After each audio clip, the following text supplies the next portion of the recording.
Hello, praise the Lord everyone. हमारे खुदावंद प्रभु यीशु मसीह के जलाली बख्श नाम में आप सभी को मैं जय मसीह की कहता हूँ। परमेश्वर का धन्यवाद करता हूँ कि प्रभु ने हमें फिर से पुनः मिलाया कि हम प्रभु के वचन से आशीष को पाने पाए। मेरे प्रियो, आज मैं आपके बीच में एक प्रश्न पूछना चाहता हूँ, अक्सर जो प्रश्न हमारी जिंदगियों से जुड़ा है, और वो प्रश्न है कि हम परमेश्वर को कैसे खुश करें। हर कोई परमेश्वर को खुश करना चाहता है, ईश्वर को खुश करना चाहता है, अपनी अर्चना के द्वारा, अपनी आराधनाओं के द्वारा, अपनी प्रार्थनाओं के द्वारा, और अपने जीवन में उन तमाम सारे क्रियाकलापों को वो करते हुए ये प्रयास कर रहा है कि परमेश्वर उससे खुश हो। आज दुनिया भर के इंसान उस ईश्वर को खुश करने की कवायद में लगे हुए हैं, प्रयास में लगे हुए हैं, लेकिन जब हम इस प्रश्न का जवाब परमेश्वर के वचन में देखते मेरे प्रियो, तो हम इस बात को पाते हैं कि प्रभु अपने वचन के माध्यम से मुझसे और आपसे बहुत स्पष्ट रीति से बातें करता है। परमेश्वर हमारे और आपके उन आराधनाओं के द्वारा और हमारे और आपके उन जीवनों के द्वारा जो आज हम आसपास जीने का प्रयास कर रहे हैं उसके द्वारा नहीं मेरे प्रियो, लेकिन प्रभु अपने वचन के द्वारा स्पष्ट बताता है कि वो किन बातों के द्वारा आनंदित होता है। मैं ऐसा क्यों कह रहा हूं मेरे प्रियो? क्योंकि जब हम प्रभु के भवन में जाते हैं, प्रभु की आराधना करते हैं, प्रभु के सम्मुख जाकर अपनी अर्चनाओं को, अपनी स्तुति को, अपनी प्रेजिंग को जब हम उसके सम्मुख लाकर रखते हैं, तो वो मेरे हृदय और मेरे मनों को जांचता है और देखता है कि क्या मैं उसके वचन के अनुरूप हूं या नहीं। सो आइए ज्यादा देर ना करते हुए आज अपने जहन में, अपने मन में उठने वाले इस प्रश्न का जवाब प्रभु के वचन में ढूंढते हैं। आइए हम सब परमेश्वर के वचन से आशीषित हों, और अगर आप अपने जीवन में आशीष को पाते हैं तो मेरे साथ परमेश्वर के वचन को खोलकर इस वचन को लोगों तक पहुंचाने में आप हमारे अगुवाई कर सकते हैं, और वे भी लोग आशीष को पाएं और अपने जीवन में इस प्रश्न का जवाब पाने पाएं। सो जो प्रश्न है वो ये कि आओ हम परमेश्वर को कैसे खुश करें। आइए हम परमेश्वर के वचन में देखते हैं। जब वचन को खोलते हैं तो सबसे पहली बात जो लिखी है वो ये है कि हम प्रभु को खुश कैसे कर सकते हैं। बिना विश्वास किए हम प्रभु को खुश नहीं कर सकते। अगर आप वचन में निकालेंगे इब्रानियों उसका 11वां अध्याय और 6वां पद, तो वहां पर कुछ यूं लिखा है, बिना विश्वास के परमेश्वर को प्रसन्न करना अनहोना है, और इसलिए आवश्यक है कि परमेश्वर के करीब आने वाले को विश्वास करना जरूरी है। आज हमारे और आपके जीवन में यह प्रश्न उठता है कि मेरा विश्वास मेरे प्रभु पर कितना है। क्या मेरा विश्वास उस प्रकार से है जैसा प्रभु चाहता है कि मैं अपने अटूट विश्वास को, चाहे परिस्थितियां कैसी भी क्यों ना हो मेरे प्रियो, उन विपरीत परिस्थितियों में भी हम अपने विश्वास को अपने प्रभु पर कायम रखें और उस विश्वास के साथ अपने प्रभु की आराधना करें। इसलिए तो कहा गया है कि प्रभु खुश होता है मेरे विश्वास को देखकर। जब एक विश्वासी अपने जीवन में प्रभु की आराधना करने के लिए विश्वास के साथ जाता है, प्रभु उसकी आराधना को स्वीकार करता है और उसको अपनी आशीष देता है। तो सबसे पहली बात, मुझे परमेश्वर को खुश करने के लिए अपने अंदर उस विश्वास को कायम करना है, विश्वास को बनाकर रखना है। कई बार देखा गया है कि लोगों का विश्वास थोड़ी थोड़ी बातों में, छोटी छोटी बातों में उलझ कर रह जाता है, बिखर जाता है, और वे अपने जीवन में अविश्वास को उत्पन्न करते हैं।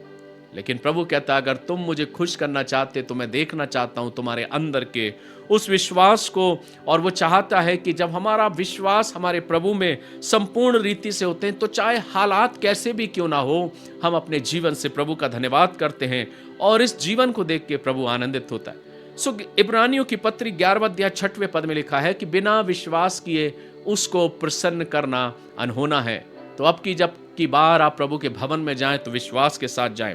दूसरी जो बात हमें सीखने को मिलती है कि अगर हम अपने जीवन से प्रभु को खुश करना चाहते हैं तो वो है आज्ञाकारिता। उसके बताए हुए रास्तों पर अपने जीवन को चलाना, उस मार्गों पर अपनी जिंदगी को व्यतीत करना जो प्रभु ने मुझे दिया है, क्योंकि प्रभु आज्ञाकारिता से प्रसन्न होता है। आप मेरे साथ वचन को निकाल सकते हैं। पहला शमूएल उसका 15वां अध्याय और उसके 22वें पद में लिखा है, मैं बलिदानों से नहीं वरन आज्ञा मानने से प्रसन्न होता हूं। प्रभु स्पष्ट कह रहा है कि वो मेरी होम बलि और अन्न बलि और मेल बलि से प्रसन्न नहीं मेरे प्रियो, लेकिन प्रभु का वचन कहता है कि वो मेरी आज्ञा पालन करने से। जब हम अपने ईश्वर की आज्ञाओं का पालन करते हैं, जो आज्ञाएं प्रभु ने मुझे और आपको दी हैं, जब हम उस आज्ञाओं को मानते हुए अपने जीवन को जीते हैं तो मेरा और आपका प्रभु खुश होता है, आनंदित होता है, क्योंकि वो कहता है कि मैं बलिदानों से नहीं, क्या कुछ लाया गया, क्या कुछ चढ़ाया गया, क्या कुछ आपने प्रभु के भवन में दिया है, वो सब अपनी जगह ठीक है, लेकिन अगर हम अपने जीवन को प्रभु के वचन के अनुसार उसकी आज्ञा का पालन करते हुए नहीं चल रहे मेरे प्रियो, तो हम कदापि उस प्रभु को खुश करने नहीं पाएंगे। इसलिए जरूरी है कि हमारे कार्यों से बढ़कर आवश्यक है कि हम हमारे दिल में प्रभु की आज्ञाओं को तवज्जो दें, प्रभु की आज्ञाओं को महत्व दें, क्योंकि वो मेरी आज्ञा पालन से खुश होता है। तीसरी बात कि हम प्रभु को कैसे खुश करें, जब हम वचन में पढ़ते हैं यशायाह नबी की पुस्तक उसका 57 चैप्टर और उसका 15वां अध्याय, 57 अध्याय के 15वें पद को अगर पढ़ेंगे तो यहां लिखा है, जो मन में दीन और आत्मा में टूटे हुए हैं उनके मैं निकट रहता हूं। अर्थात परमेश्वर यह चाहता है कि मैं और आप मन में नम्र और दीन हो। वो प्रभु चाहता है कि हमारे अंदर वो हम्बलनेस, वो नम्रता और दीनता का स्वभाव हमारे अंदर हो। परमेश्वर का वचन हमें बताता है कि प्रभु यीशु मसीह ने पहाड़ी उपदेश में इसका जिक्र किया हुआ है। इसलिए आवश्यक है जब आप उसे प्रसन्न करना चाहते हैं तो वो मेरी उन मेल बलि और अन्न बलि के द्वारा नहीं, उन होम बलि के द्वारा नहीं, लेकिन प्रभु मेरी आज्ञा पालन से और मेरे जीवन को देखकर खुश होता है जब हम नम्र और दीन स्वभाव को अपनाते हैं। बहुत आराधनाएं की गई, बहुत प्रार्थनाएं की गई, बहुत उपवास किया गया, लेकिन मन के अंदर अगर नम्रता नहीं है, दीनता नहीं है, तो हम क्यों कर प्रभु को खुश करने पाएंगे? क्योंकि यशायाह तो कहता है 15वें पद में, जो मन में दीन है और आत्मा में टूटे हुए हैं उनके मैं निकट रहता हूं। सो ये प्रभु का नेचर है, प्रभु का स्वभाव है, और वो चाहता है कि हम और आप भी नम्र और दीन बने। चौथी जो बात हमें सीखने को मिलती है प्रभु के वचन से कि हम प्रभु को खुश कैसे करें, एक बहुत खूबसूरत सवाल जो इंसानों की जिंदगियों में उठता है। उसको खुश करने के लिए जरूरी है कि हम प्रेम में अपने जीवन को व्यतीत करें। प्रेम की परिभाषा कई प्रकार से दी जाती है, प्रेम में होकर संदेश को बयां किया जाता है। ना जाने कहां कहां परमेश्वर के वचन को प्रसारित और प्रचारित किया जाता है कि प्रेम करो जैसा मसीह ने तुमसे प्रेम किया, लेकिन देखने में आता है कि वो प्रेम क्या वास्तविक हमारे जीवन में है या नहीं है। बातें करते हैं हम प्रेम की, लेकिन जहां हम इकट्ठे होते हैं वहीं आपस में कई बार हमारे मनमुटाव होते हैं, विरोध होता है, एक दूसरे से जलन की भावना होती है। फिर हम खड़े होते हैं प्रार्थना करने के लिए और प्रभु से प्रार्थना करते हैं। वो प्रभु कहता है कि तुम्हारे अंदर वो प्रेम नहीं, जाओ पहले अपने अंदर उस प्रेम को उत्पन्न करो, क्योंकि मैं तुम्हारे उस प्रेम को देखकर प्रसन्न होता हूं। इसलिए तो वचन में लिखा है, मत्ती 22, 37 और 38 पद को अगर पढ़ेंगे तो उसमें लिखा है, सबसे बड़ी आज्ञा यह है, तू प्रभु अपने परमेश्वर से अपने सारे मन, सारे प्राण और सारी शक्ति से बढ़कर प्रेम करना, इससे बड़ी और कोई आज्ञा नहीं। तो जिस परमेश्वर से हमें प्यार करना, तो उसने भी तो मुझे और आपको प्रेम करना सिखलाया मेरे प्रियो, कि हम अपने प्रभु से प्रेम करें और उस प्रेम को अपने प्रभु के सम्मुख व्यक्त करें। और वो प्रेम इसमें है कि जैसा मसीह ने मुझसे प्यार किया है, हम भी एक दूसरे से प्रेम करें। लेकिन विडंबना ऐसी है मेरे प्रियो कि जिस जगह हम इकट्ठे होते हैं, जिस जगह हम प्रार्थना करते हैं, वहीं आपस में हमारे अंदर एक दूसरे के प्रति वो प्रेम की भावना धूमिल पड़ती नजर आती है। इससे प्रभु प्रसन्न नहीं होता। प्रभु प्रसन्न होता है जब हम प्रेम में चलते हैं, एक दूसरे से प्यार करते हैं, परमेश्वर के लोगों के साथ अपने प्रेम को व्यक्त करते हैं। तब हम और आप अपने जीवन में परमेश्वर को खुश करते हैं, परमेश्वर की स्तुति करते हैं, परमेश्वर की जब आराधना करते हैं तो प्रभु हमारी आराधनाओं को भी स्वीकार करता है। क्यों? क्योंकि वो मेरे मन के अंदर उस प्रेम को देखता है जो मुझे दूसरों के साथ करना है।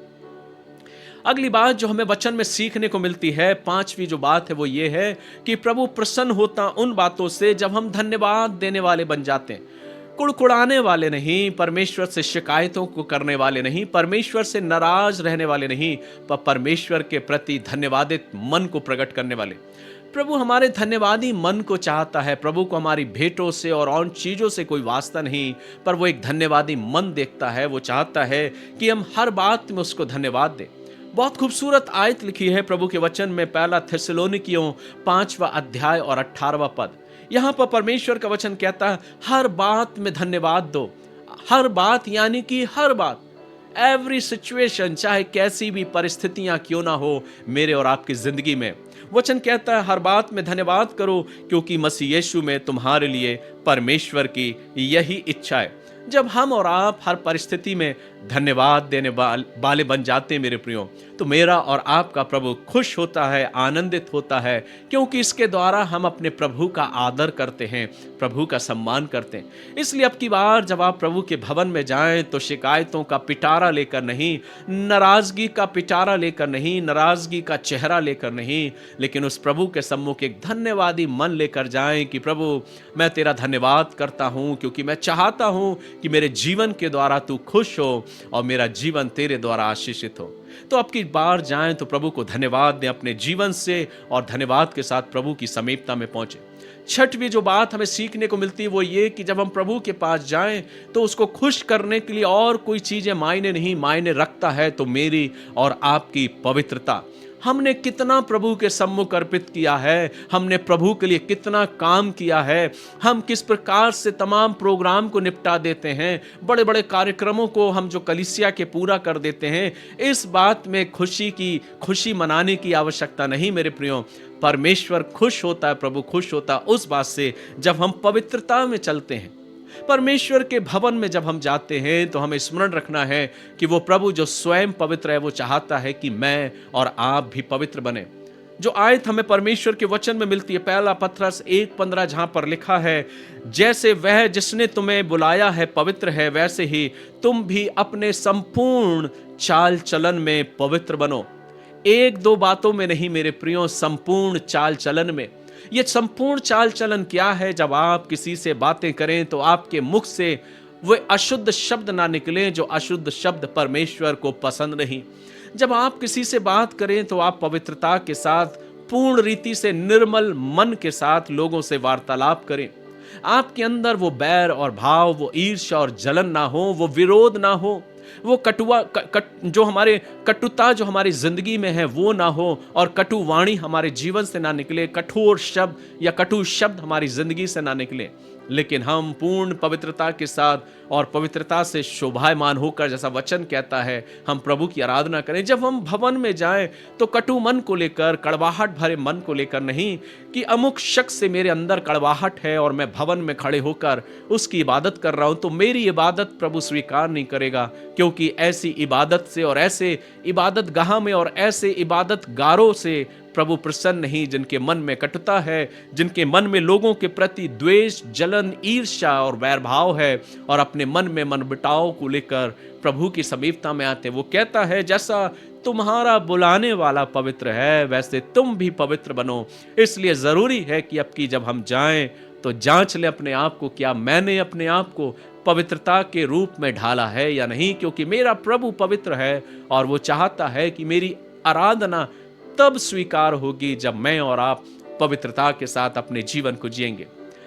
अंतिम बात कह के मैं अपने मनन को यहाँ पे विराम दूंगा, और जो सबसे महत्वपूर्ण है मेरे प्रियो, प्रभु प्रसन्न होता है उन जीवनों से जिनके हाथ दूसरों की सेवा सहायता करने के लिए निरंतर खड़े रहते हैं।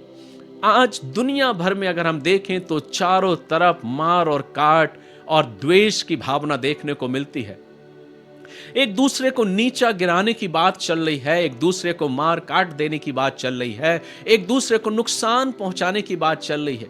परमेश्वर खुश होता है ऐसे आराधकों से, ऐसे स्तुतिकर्ताओं से जो प्रभु की आराधना करने के लिए एकत्रित होते हैं। वो चाहता है कि हम एक दूसरे की सेवा करें, एक दूसरे को उठाने वाले बने। और इसलिए तो वचन कहता, जो कुछ तुमने मेरे इन छोटे से छोटे भाइयों के साथ किसी एक के साथ किया, वह तुमने मेरे साथ किया है। ये सबसे महत्वपूर्ण बात है मेरे प्रियो। अगर हम किसी को एक गिलास जल, ठंडा पानी पिलाते हैं तो वो हम किसी शख्स को नहीं, पर हम उस प्रभु के सम्मुख अपने प्रेम को और अपनी सेवार्थ को प्रस्तुत कर रहे हैं। इसलिए प्रयास करिए ज़्यादा से ज़्यादा लोगों के साथ अच्छा व्यवहार और अच्छा आचरण प्रकट करने का और लोगों के साथ भलाई करने का। धन्य है वे जीवन जो दूसरों के जीवन के लिए भलाई को उत्पन्न करते हैं, दूसरों को प्रोत्साहित करते हैं अपने संदेशों के द्वारा, अपने वक्तव्यों के द्वारा, अपने उपदेशों के द्वारा, कि एक दूसरे की सहायता करो, एक दूसरे से प्रेम करो, एक दूसरे का सम्मान और आदर करो, एक दूसरे को इज्जत दो, एक दूसरे को उठाने वाले बनो, एक दूसरे की सहायता करने वाले बनो, एक दूसरे को संभालो। जो गिरते हुए लोग हैं उनको संभालने का प्रयास करो। ऐसे प्रवचन वाचकों से, ऐसे उपदेशक वाचकों से परमेश्वर प्रसन्न होता है और प्रभु उनसे प्रेम करता है और उनकी आराधना को स्वीकार करता है। जैसा कि वचन कहता है कि दूसरों की सेवा करके हम प्रभु को प्रसन्न करते हैं, क्योंकि ये कोई और नहीं, प्रभु कह रहा है, जब तुम मेरे इन छोटे से छोटे भाइयों के साथ जो कुछ तुम करते हो वो तुम मेरे साथ करते हो। अगर आज हम किसी के साथ बुरा व्यवहार कर रहे हैं तो वो हम उस अमुक व्यक्ति के साथ नहीं, पर हम और आप अपने जीवन में उस शख्स के साथ कर रहे हैं जिसके साथ हमने अपने जीवन को बुरे बर्ताव के साथ, बुरे व्यवहार के साथ व्यतीत किया है। तो हम उस शख्स के साथ नहीं, पर यकीनन मानिए हमने उस परमेश्वर के साथ वो व्यवहार को प्रस्तुत किया है। इसलिए आवश्यक है कि जब हम दूसरों की मदद करें, दूसरों की सेवा करें, तो बड़े आनंद के साथ, और उस सेवा में जो आनंद मिलता है उससे प्रभु प्रसन्न होता है और मुझे और आपको आशीष देता है। आज हमने 7 बातें देखी मेरे प्रियो प्रभु को खुश करने के लिए। पहली कि विश्वास के द्वारा हम प्रभु को खुश कर सकते हैं। दूसरा, आज्ञाकारिता के द्वारा, जब हम प्रभु की आज्ञा मानते हैं। नम्रता और प्रेम के द्वारा। धन्यवाद, पवित्रता और सेवा के द्वारा। जब इन सब बातों को हम अपने जीवन में लागू करते हैं तो प्रभु को प्रसन्न करने का एक सुंदर मार्ग तैयार होता है, और वो सुंदर मार्ग हमें प्रभु तक ले जाता है। हमारी आराधना स्वीकार होती, हमारे जीवनों को प्रभु स्वीकार करता है, और सबसे बढ़ के बात, प्रभु हमसे प्रसन्न होता है। तो क्या आज आप नहीं चाहते कि मेरा और आपका प्रभु प्रसन्न हो मेरे और आपके जीवन को देखकर? इसलिए आइए हम एक ऐसे समाज का निर्माण करें, ऐसी कलीसिया का निर्माण करें, एक ऐसे परिवार का निर्माण करें जिसमें प्रभु के ये 7 नियम लागू हों, और इन 7 नियमों को लागू करते हुए हम अपने प्रभु का धन्यवाद करें और उसको प्रसन्न करने वाले बने। आज दुनिया में इंसानों को प्रसन्न करने के लिए बहुत प्रयास किया जा रहा है, लेकिन मैं कहता हूं जिसने खुदा को प्रसन्न कर दिया, जिसने उस ईश्वर को प्रसन्न कर दिया, ये सबसे ज्यादा मायने रखता है। आज आपके लिए क्या मायने रखता है? आप अपने जीवन में इंसानों को प्रसन्न करना चाहते हैं या उस जीवते परमेश्वर को? चुनाव हमारे हाथ में है। हमारे जीवन में, हमारी जिंदगी में प्रभु हमें एक अवसर देता है कि हम प्रभु को कैसे प्रसन्न करें। आइए हम अपने आप को और अपने जीवन को बनाएं और एक ऐसे जीवन को जिए जिसके द्वारा प्रभु प्रसन्न हो। God bless you. प्रभु आप सभी को आशीष दे। और अगर आपने आज इस वचन के द्वारा आशीष को पाया है तो इस आशीष में अपने साथ औरों को भी संभागी करें और इस वचन को लोगों तक पहुंचाएं ताकि वे भी आशीष को पाने पाए। God bless you. प्रभु आप सभी को आशीष दे। एक नए विचार के साथ, एक नए मनन के साथ मैं फिर आपके बीच में उपस्थित होऊंगा। तब तक मेरी प्रार्थनाएं, मेरी दुआएं आप लोगों के साथ है। प्रभु आप सभी को उन्नत और आशीषित करे और प्रभु के अनुग्रह में आप यूं ही बढ़ते जाएं। God bless you.